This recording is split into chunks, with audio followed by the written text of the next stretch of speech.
Hello दोस्तों, मेरे YouTube channel में आप लोगों का स्वागत है। दोस्तों, मैं आज आप लोगों को बताऊंगी कि पत्नियां ऐसा क्या करें जिससे हमारे घर में सुख शांति बनी रहे। दोस्तों, सबसे पहला जो नियम है वह है कि हमें हमेशा ईश्वर से ये प्रार्थना करना चाहिए कि हे ईश्वर, हमारा जीवन साथी बहुत ही अच्छा और समझदार हो। क्योंकि दोस्तों, हमारे जीवन नैया उसी के भार पर चलती है। जब हम लोग समझदार होंगे तब हमारी ज़िंदगी की नैया बहुत ही अच्छी तरीके से चलेगी।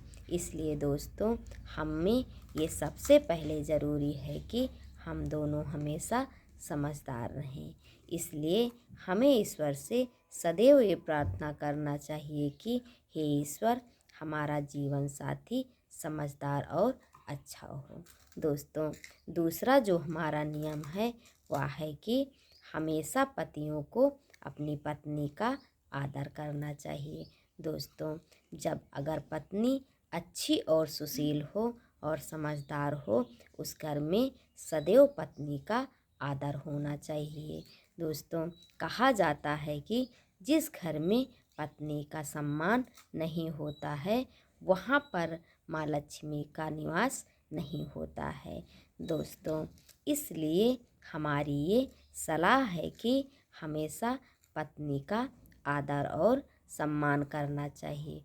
और दोस्तों, पत्नियों के लिए भी यह सलाह है कि हमें हमेशा अपने पति और घर वालों के सलाह से ही काम करना चाहिए, जिससे हमारे घर में सुख शांति हमेशा बनी रहे। दोस्तों, तीसरा जो नियम है वह है कि चाहे वह पति हो या पत्नी, दोनों लोग को हमेशा एक दूसरे के प्रति वफादार होना चाहिए। दोस्तों, हमारे लिए तो हम पत्नियों के लिए ये हमेशा कहा गया है कि कभी भी हमें परपुरुष का स्मरण नहीं करना चाहिए। ये हमारे लिए बहुत ही खराब होता है। इसलिए दोस्तों, जब भी हमारी शादी ब्याह हो जाए तब हमें हमेशा अपने पति के ही बारे में सोचना चाहिए, उसकी अच्छाइयों के बारे में और उसके सुख सुविधा के बारे में ही ध्यान रखना चाहिए। दोस्तों, यह नियम पत्नी के लिए भी होना चाहिए और पति के लिए भी होना चाहिए। पति को भी अपनी पत्नी के प्रति हमेशा वफादार रहना चाहिए। दोस्तों, अगर इस तरह हम लोग अपनी जीवन नैया चलाएंगे तो हमारे घर में कभी भी कलह नहीं होगी। इसलिए दोस्तों, हमें हमेशा समझदारी से काम लेना चाहिए और एक दूसरे के प्रति वफादार होना चाहिए, जिससे हमारे घर में कभी भी कोई कलह ना आए। दोस्तों, हमारा चौथा जो नियम है वह है कि हमें हमेशा एक दूसरे के सलाह से ही काम करना चाहिए, जिससे हमारे घर में हमेशा सुख शांति बनी रहे। दोस्तों, हमें अपने घर में हमेशा एक दूसरे से कोई भी काम समझकर ही करना चाहिए, जिससे हम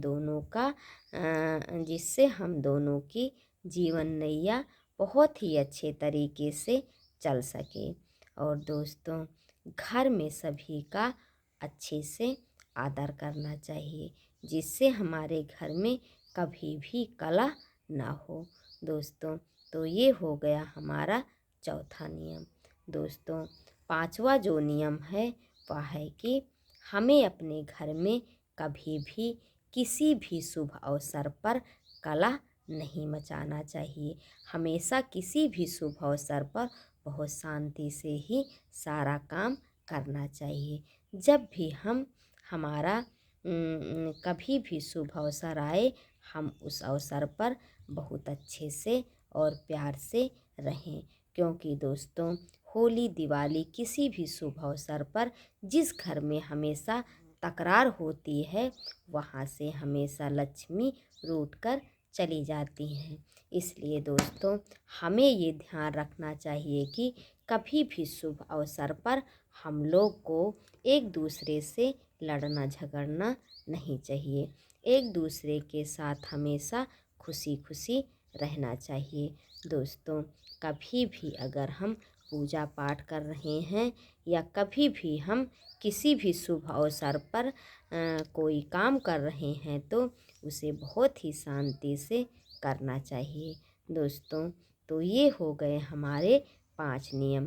दोस्तों, अगर हम इन 5 नियम का पालन करते हैं तो हमारे घर में कभी भी कलह नहीं होगी और हमारे घर में हमेशा सुख शांति बनी रहेगी। दोस्तों, पत्नियों के लिए तो खास ये सलाह है कि हमें अपने घर में जितना हो सके उतना समझदारी से काम करना चाहिए, जिससे हमारे घर के सदस्य और हमारे पति बहुत ही अच्छी तरीके से रह सकें। तो दोस्तों, ये हो गया हम पत्नियों के लिए 5 नियम, जिससे हमारे घर में सुख शांति हमेशा बनी रहे। दोस्तों, अगर आप लोगों को मेरी ये सलाह अच्छी लगी हो तो प्लीज़ मेरे चैनल को लाइक शेयर और सब्सक्राइब करें। धन्यवाद।